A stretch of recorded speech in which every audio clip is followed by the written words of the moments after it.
3月到7月是南苏达乌的陪蚵节，传统节底会用真侪番薯甲蚵仔。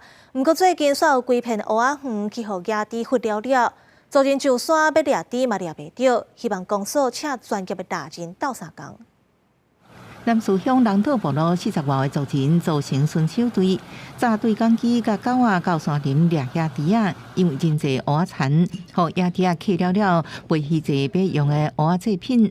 不过这几天拢无法度掠到这野猪仔。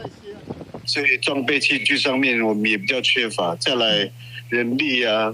南水野猪甲本地山猪无同，大部分无人饲的猪仔走去野外生团，成做野猪，数量有上百只。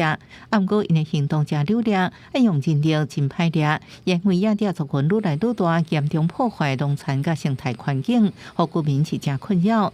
乡公所这几年照野保法的规定，用掠危害农作物的野猪，每年编列15万。照野猪的体型大小，罚1000到6000的奖励。不过野猪实在伤过巧，真歹掠到。专家建议，农产先做好围篱，搁细陷阱，才会较简单掠。可以在我们的农田周边先做一个围篱，我们可以尝试使用陷阱的一个方式，做一个族群上面的控制。我们是希望说，在猎捕宰杀还是要以人道的方式去处理的。岛上居民希望引请外县市专业达人来斗相共，不过南苏乡公所强调，因为这项奖励对象敢若限制南苏乡民请外来达人无符合规定，也只有当地居民才会知影是居民饲的猪还是野猪，目前无考虑开放予外地专业达人来斗相共。公视新闻台东报道。